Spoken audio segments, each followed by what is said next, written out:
All right guys, all right. I am with this MK150. लाई चाहिँ मेरो ठिकै पुग्ने रहेछ, त्यस्तो ठुलो पनि छैन यो bike. Hello and namaste from the top of the world. It's your boy Saraj Marjan and welcome back to my channel. Today in this video I've got this, the newly launched best 150cc ko bike ho yo. It's a dual sports motorbike which can be rode in on-road and off-road as well. Bike looks pretty impressive man. Damn comfort छ है handling को कुरा गर्नु पर्दाखेरि चाहिँ, अनि bike को sitting posture is also good हैन।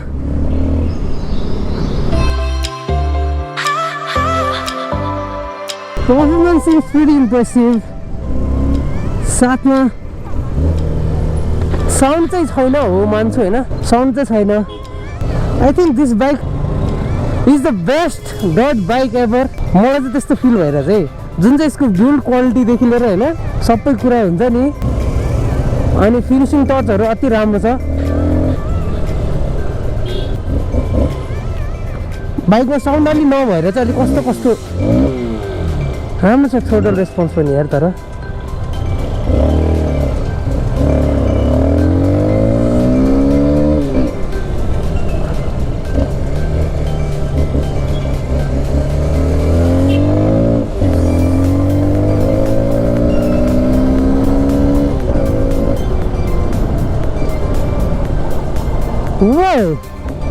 खतरा रह्यो यार। तर बाइकमा अलिक साउन्ड मात्र भएको हो यो bike. I think this bike might be the best bike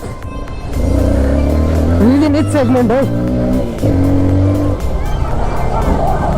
suspension setup अति राम्रो छ है अगाडिको, पछाडिको चाहिँ अलिक स्टिफ हो कि जस्तो फिल छ, तर त्यस्तो खासै स्टिफ छैन।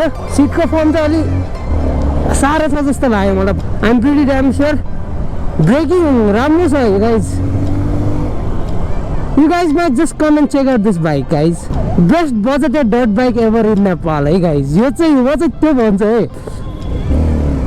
यसको प्राइस जम्मा 3,50,000 कोट गरेको छ। It's a 150cc bike.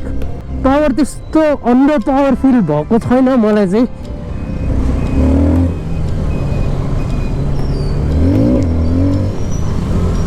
अलि बाइक अलि लाइट वेट छ जस्तो लागिरहेको छ मलाई चाहिँ।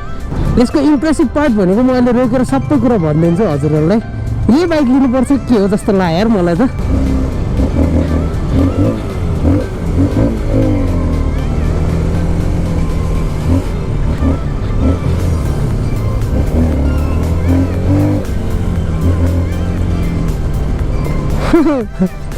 बाइक चलाउनु क्या रमाइलो के यो बाइक हुन्छ नि, हल्का छ बाइक होइन, अनि बाइकको पावर पनि राम्रै छ भन्नुपर्छ है। अब अहिलेलाई चाहिँ let's just enjoy the ride होइन। अहिले म बाइक रोकेपछि सबै कुरा म भनिदिइहाल्छु, डिटेल बाइकको डिटेल।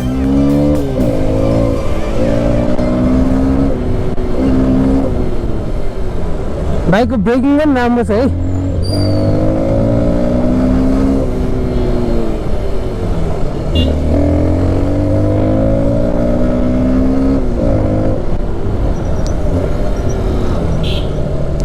सस्पेन्सन सेटअप अगाडिको बवाल छ।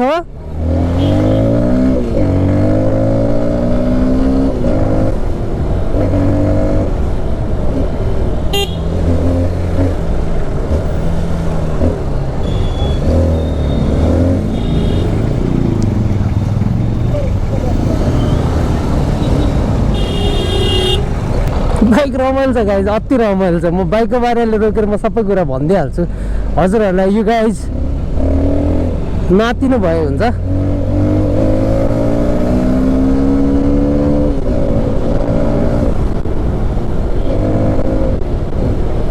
आई थिङ्क बजेटेड रेन्जको बेस्ट बाइक भन्नुपर्छ यसलाई। किन भन्दाखेरि you guys can also feel it. यो बाइक जुन चाहिँ मैले अब त्यो मोटरहेडको बाइकहरू कुदाएँ होइन, त्यो बाइक भन्दा चाहिँ बेटर छ है। त्यो बाइक भन्दा चाहिँ बेटर छ। जुन चाहिँ यसको बिल्ड क्वालिटी र फिनिसिङ हुन्छ नि, फिनिसिङ चाहिँ अति मजाको छ क्या। जुन चाहिँ त्यो मोटर हेडमा आई फेल्ट वाट भनेदेखि फर्स्टमा नराम्रो इम्प्रेसन मोटर हेडको के थियो भनेदेखि यसको ह्यान्डलिङ के, जुन चाहिँ यो कोन कसेकोवाला हुन्छ नि त्यो नै मिलिरहेको थिएन कि, किन हो खोइ आई डोन्ट नो होइन। त्यो मेकानिक राम्रो नभएर हो कि बाइक फिट गर्ने मान्छे राम्रो नभएर हो कि, तर यसमा चाहिँ I didn't feel like that. It's pretty good. यसको इम्प्रेसिभ पार्ट भनेको यसको फ्युल ट्याङ्क छ अनि यसको प्राइस छ है गाइज। मैले भनिदिने हो भने यसको फ्युल ट्याङ्क र price is the best part ever in this bike होइन। बाइकको ह्यान्डलिङहरू सबै कुरा राम्रो छ, बाइक स्मुथ छ, भाइब्रेसन त्यस्तो छैन। भाइब्रेसन अब होइन सिधै आरपिएम लिमिट पुगिसकेपछि मात्र भाइब्रेसन फिल हुन्छ, नभए चाहिँ बाइकमा भाइब्रेसन खासै छैन। अचम्म पाराले लिएर आयो यार यिनीहरूले यो हाउस यू बाइकको नाम I don't know proper how to pronounce this bike brand name also, but bike is impressive one guys.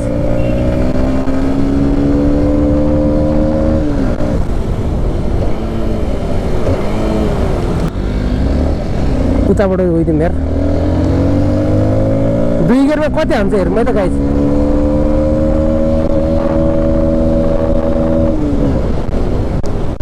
गियरमा 64, 10,000 आरपिएममा lock छ होइन। 12,000सम्म म्याक्सिमम छ, तर 10,000मा आरपिएम लक छ। आई थिङ्क यो आरपिएम लक पनि खोल्नु मिल्छ होला। 11,000सम्म पुग्यो भने 64 भनेपछि 150cc को बाइक 2 गियरमा 64 इट्स प्रिटी नर्मल होइन, राम्रै छ। होन्डाको इन्जिनहरू पनि त्यस्तै त हो। होन्डाको इन्जिनको जुन चाहिँ यसको रेभिङको पारा छ नि, होन्डाको इन्जिनहरू जस्तो छ क्या, जुन चाहिँ त्यो भाइब्रेसन साइब्रेसन नहुने हाई आरपिएममा भाइब्रेट हुन्छ नि त्यस्तो टाइपको छ क्या यसको इन्जिनको जुन चाहिँ ट्युनअप छ नि। राम्रो लाग्यो जेस मलाई बाइक चाहिँ, यो बाइक चाहिँ राम्रो लाग्यो भनौँ न। बाइकको सस्पेन्सन सेटअप राम्रो छ। बाइक त रोकेर म सबै कुरा भनिदिइहाल्छु होइन।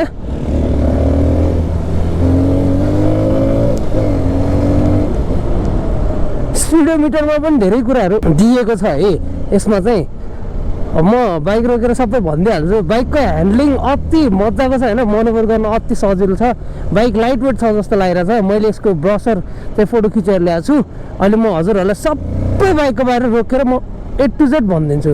ब्रेकिङ, अगाडिको ब्रेकिङ अलिक राम्रो छ भनेदेखि पछाडिको यसमा ड्रम ब्रेक हो कि के हो मैले राम्रोसँग हेरेको छुइनँ, तर ब्रेक चाहिँ लाग्न चाहिँ लागिरहेको छ। I think it's a drum ब्रेकै हो यो 100%। कज किनभनेदेखि त्यो स्प्रिङले फालिरहेछ क्या, जुन चाहिँ मैले खिच्छ नि होइन, अनि स्प्रिङले पछाडि फालिरहेछ क्या मलाई मेरो फुटलाई। बाइक चाहिँ राम्रै छ भन्नुपर्छ मेरो हिसाबमा है।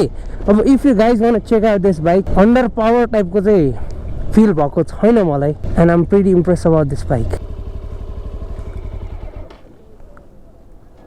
यहाँ रेकर्ड गर्न दिने हो कि होइन चाहिँ थाहा छैन है मलाई गाइस। यो चाहिँ हाम्रो हाउस भनेको MK 150 नयाँ मोटरसाइकल हाम्रो कृष्ण पौडेलीको ग्रुपले लिएर आएको छ। डुअल स्पोर्ट्स मोटर बाइक हो यो। अनि यसमा बेसी कुरा गर्नु पर्दाखेरि चाहिँ अगाडि टेलिस्कोपिक सस्पेन्सन छ र पछाडि मोनो सस्पेन्सन छ। यसलाई चाहिँ डुअल स्पोर्ट्स भनेर लिएर आएको रिजन चाहिँ के हो भनेदेखि यो बाइक चाहिँ अन रोड अफ रोड दुइटैमा चलाउनु चाहिँ मिल्छ, तर हार्स इन्ड्युरो चाहिँ गर्नु मिल्दैन यो बाइकले। किन भन्दाखेरि अब हार्स इन्ड्युरो गर्नलाई पछाडिको सस्पेन्सन पनि अलिक राम्रो हुनुपर्ने हुन्छ। त्यसको लागि चाहिँ प्रोलिङ सस्पेन्सन भन्ने हाम्रो इन्ड्युरो बाइकहरूमा प्रोलिङ सस्पेन्सन चाहिने हुन्छ क्या। के हुन्छ भनेदेखि जुन चाहिँ प्रोलिङ सस्पेन्सनमा चाहिँ तपाईँको यो जुन चाहिँ यो सस्पेन्सन छ नि, यहाँबाट मुनिबाट आएर होइन एउटा लिङ्केज राखिदिएको हुन्छ क्या, यहाँबाट एउटा लिङ्केज राखिदिएको हुन्छ। अनि त्यसपछि मात्र हाम्रो यो माथि यो सस्पेन्सनसँग कन्ट्याक्ट हुन्छ कि हाम्रो स्विङ आर्म जुन चाहिँ छ नि। अब यसमा चाहिँ के हुन्छ भने डाइरेक्ट स्विङ आर्मबाट डाइरेक्ट माथि कन्ट्याक्ट भएको हुन्छ। पछाडि म्याक्सिमम 7 kgs भनेको छ। यो चाहिँ नयाँ मोटरसाइकल हो है, हाम्रो कृष्ण ग्रुपले लिएर आएको। And it's seems pretty impressive. मैले भन्दै थिएँ अघि पछाडि चाहिँ हाम्रो ड्रम ब्रेकै हो भनेर, पछाडि ड्रम ब्रेकै रहेछ है गाइस। अनि जस बाइक इज सुपर फाइन है। बाइकमा ह्यान्डलिङ राम्रो छ। अनि त्यसपछि यसको यो ह्यान्डलिङ राम्रो छ। फर्स्टमा अब आफू एज अ राइडर एक्सपिरियन्स बाइकको ह्यान्डलिङ पोस्चर अति राम्रो र हाम्रो सिटिङ पोजिसन अति राम्रो छ है। अनि त्यसपछि बाइकको मनोभर गर्न अति सजिलो छ होइन। इन्स्ट्रुमेन्ट कन्सोलमा धेरै कुराहरू दिएको छ। यसमा टाइम दिएको छ, टोटल डिस्टेन्स ट्राभल, स्पिड अनि आरपिएम अनि गियर इन्डिकेटर, फ्युल गज सबै डिजिटलमा दिएको छ। अनि राम्रो छ बाइक होइन। अगाडिको लुक्स अलि यसो हेर्दाखेरि एक्सआरको हो कि जस्तो छ। यो हेडल्याम्प चाहिँ यो चाहिँ अलि ब्रोड गरेको भएर अलि यो अर्को बाइकको लुक्स दिइरहेको छ यसले। अगाडि डुअल क्यालिपर डिस्क ब्रेक छ भनेदेखि पछाडि ड्रम ब्रेकै छ होइन। अनि अगाडिको ब्रेक कति राम्रोसँग लागिरहेछ। पछाडिको ब्रेक चाहिँ अलि यो हुन्छ नि ड्रम ब्रेकमा अलि त्यो नघिस्रिनुन्जेलसम्म चाहिँ अलि त्यो हुन्छ नै। अनि यो बाइक सस्तो हुनुको रिजन चाहिँ एयर कुल इन्जिन भएको भएर हो होइन। यसमा कुनै लिक्विड कुल वाटर कुल केही युज हुँदैन कुल गर्नलाई। जस्ट यो फेन्स छ नि यस्तोबाट हावा छिरेर यो कुल हुने हो यो इन्जिन चाहिँ।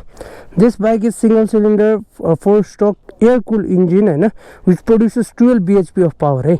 यसको पावर चाहिँ 12 bhp छ भनेदेखि यसको टर्क चाहिँ मेन्सन गरेर यति नै भनेर चाहिँ दिएको छैन। Which is 5 speed gear box होइन एयर कुल इन्जिन छ। अनि त्यसपछि यसको नर्मल कुरैहरू भन्नु नै हो भने चाहिँ यसको वेट चाहिँ अलमोस्ट 134 kg कर्ब वेट भनेको छ है। 134 kg कर्ब वेट भनेको यो अलमोस्ट अब यसको फ्युल राखेर र हाम्रो लुब्रिकेन्ट राखेको वेट होला यो विच इज प्रिटी गुड होइन। अब नयाँ मोटरसाइकल आएको छ नेपालमा राम्रो छ बाइकको performance is pretty impressive one राम्रो गुड टाइपको छ क्या। अनि यसको ग्राउन्ड क्लियरेन्स भनेको चाहिँ 244 mm को छ है गाइज। अनि यसको हाइट भनेको चाहिँ 1165 छ होइन। अरू डट बाइकको रेन्जमा छ। मैले चाहिँ अब राम्रोसँग टुच्चो गरेर भ्याउँछु अनि I can ride this bike easily cause यसको बाइकको पोस्चरहरू राम्रै छ होइन। अनि बाइक चाहिँ अलिक स्लो पिकअपवाला छ होइन। स्लो पिकअप भनेको अब कस्तो हुन्छ भनेको हजुरहरूलाई थाहा नै होला। लिनियर पिकअप एकैचोटि वारेर चाहिँ नहुने बिस्तारै पिकअप लिने टाइपको छ है यसको पिकअपको ट्युनिङ चाहिँ इट्स गुड। कम्पनीले क्लेम गरेको अनुसारबाट चाहिँ यो बाइक चाहिँ 97 km/h को स्पिडमा दौडिन्छ भनेर भनेको छ। तर आई गेस 100 क्रस हुन्छ होला यो बाइक गेस। मैले अघि मात्र कुदाउँदाखेरि नै सेकेन्ड गियरमै 67 को स्पिड यसले अचिभ गर्न सकेको थियो भनेदेखि 3, 4, 5 हुँदाखेरि त अझ 3 गियर त चोखै बाँकी नै थियो।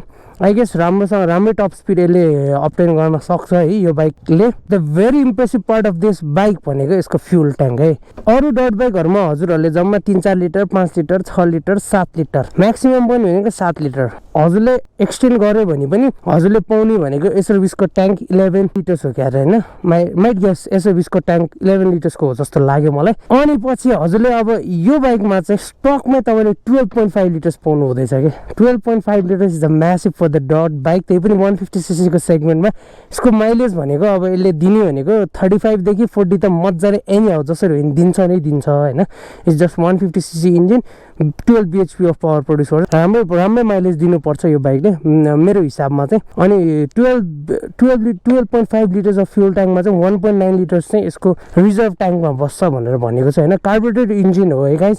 सस्तो हुनुको रिजन भनेको एउटा कार्बोरेटेड इन्जिन भएको भएर पनि हो अलि सस्तो भएको यो बाइक। अनि यसको एक्जस्ट चाहिँ अलि साइलेन्समै छ लाउड साउड केही पनि छैन। फ्याक्ट्री एक्जस्टै छ सबै राम्रो छ। पछाडिको लुक्सहरू पछाडिको ब्रेक लाइट्स साइड लाइट्सहरू हेलोजनमै छ।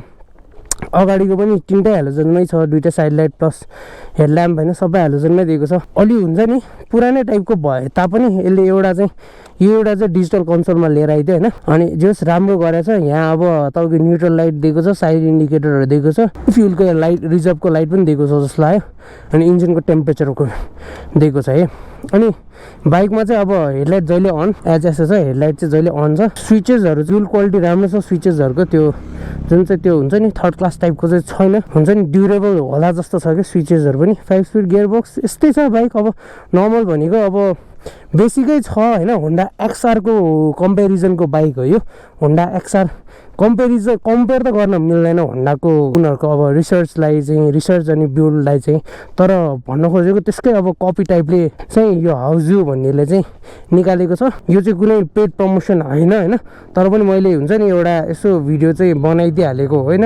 राम्रो रहेछ बाइक। जस मैले के सोचेर आएको थिएँ बाइकबाट चाहिँ मैले अर्कै सोचेको भन्दा राम्रो कुरा चाहिँ पाएँ मैले यो बाइकबाट। Yes that's it. Now let's just enjoy the ride है त गाइज। चाहिँ म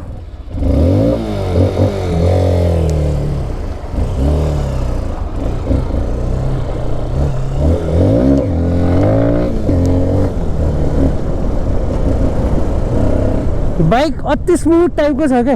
अफरोड टेस्ट हान्न जाउँ कि के हो गाइज उतातिर गएर एक लट। यो किन यति धेरै आर्मी पहिला त यत्रो आर्मी बस्दैन यहाँ एउटा बस्थ्यो त्यहाँ एउटा बस्थ्यो। बाइकको प्राइसको कुरै गर्नु पर्दाखेरि चाहिँ यो बाइक अरू बाइकहरू भन्दा जुन चाहिँ एक्सआर छ नि होइन एक्सआर भन्दा चाहिँ सस्तो छ।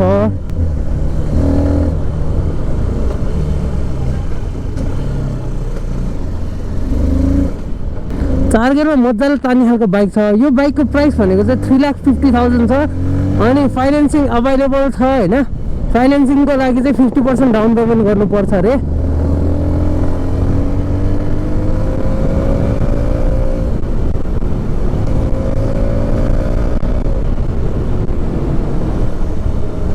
Bike seems pretty good, man. I'm really impressed with the bike performance as according to its price. हाम्रो MH 150 को प्राइस है, हाम्रो MH 150 को प्राइस 2,85,000 छ भनेदेखि यसको प्राइस 3,50,000 छ होइन। तर it's worth to get this bike in that amount क्या। हुन्छ नि जुन चाहिँ बाइकको बिल्ड क्वालिटीदेखि लिएर एभ्रिथिङ हुन्छ नि राम्रो छ क्या। मलाई चाहिँ मन पऱ्यो होइन, खोइ मेरो चोइस मात्र, मलाई मात्र मन पऱ्यो कि यो बाइक होइन। अब हजुरहरूलाई पनि कस्तो लाग्छ, इफ हजुरहरूलाई बाइकको पर्फर्मेन्स हेर्नु मन लाग्छ भनेदेखि अब 150cc को बाइकमा अब कस्तो पावर हुन्छ होइन। पावरको त you guys can just figure it out होइन। अब जुन चाहिँ होन्डाको इन्जिनहरूले 150cc को इन्जिनले कस्तो गरेर ट्युन सेटअपहरू कस्तो गरेको छ नि होइन, कस्तो छ नि भनौँ न। XR 150 को कस्तो छ, सेम एज इट इज होइन, डिट्टो त्यस्तै टाइपको छ क्या। 125 भएको भए यो बाइक अलिक अन्डर पावर फिल हुन्थ्यो होला होइन। तर त्यस्तो त्यो हुन्छ नि, अब यो सधैँ चलाइराख्यो भने चाहिँ अन्डर पावर फिल पनि हुन्छ होला होइन। अब मैले चाहिँ फर्स्ट टाइम चलाएको भएर त्यस्तो त्यो हुन्छ नि, त्यस्तो पनि लागेको छैन क्या। ठिकै छ होइन। बाइक अब बाइकको अनुसारको चाहिँ बाइकले पर्फर्म गरिरहेको छ भन्नुपर्छ है मेरो हिसाबमा चाहिँ। जुन चाहिँ बाइकको प्राइस अनुसारको मैले बाइक जुन चाहिँ एक्सपेक्ट गरेर आएको थिएँ, I got better than that. मैले चाहिँ त्योभन्दा राम्रो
सो यस बाइकको सोरुम चाहिँ यही छ you guys can come and just check out